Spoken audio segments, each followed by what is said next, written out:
Okay, so this is my final project for the interactive web media class. I did the Connect project with following shapes. Started simply with for a few projects first.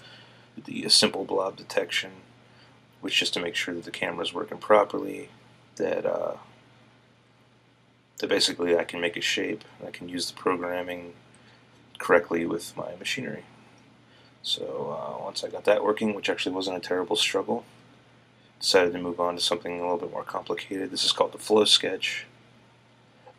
This basically takes that blob, it was called a polygon blob, which is not a flattering name, taking that outline and then doing something fun with it. Originally I was going to do something like this, but decided the falling blocks idea was probably just a little bit more interactive, a little bit more entertaining.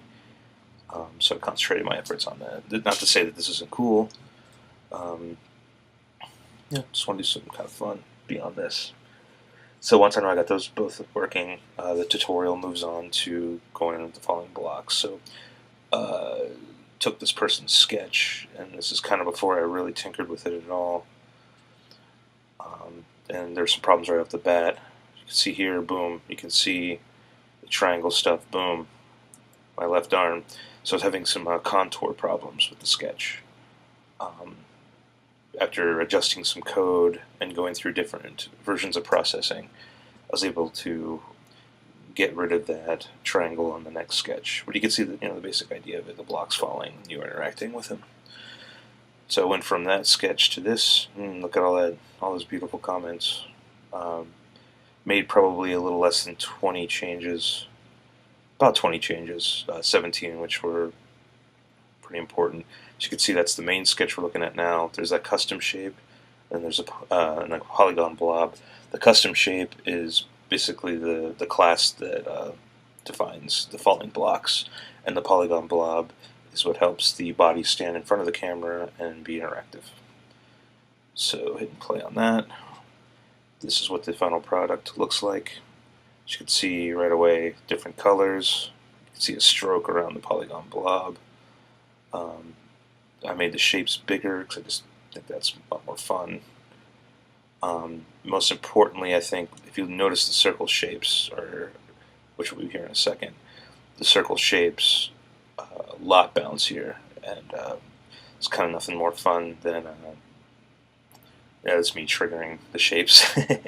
Has to get rid of them all off the screen before they pop back up. So bigger and less shapes, and this allows you to kind of play with the balls a little bit, bounce them around. As you can see, a lot of fun. Play with some sketches where I had the ball much bigger, but just having multiple things to play with is actually a lot of fun. So you can see the color palettes flashing. I got about 10 different color palettes that are constantly rotating through the sketch. The interactivity is good. The polygon blob is solid. The shapes are falling fairly well. Although, of course, when I'm recording this, they're not falling super fast.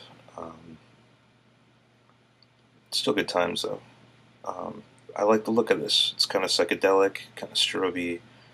I like the colors, and then it's always fun to put all these in. So you can see all the balls are very, very bouncy, which ends up being a lot of fun. I'd probably spend way too much time having fun with my own sketch here.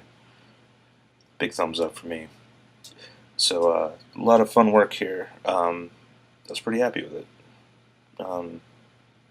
Lots of work just going through each line and defining what they were. I learned a whole lot from this project. So there you go. Thanks for watching.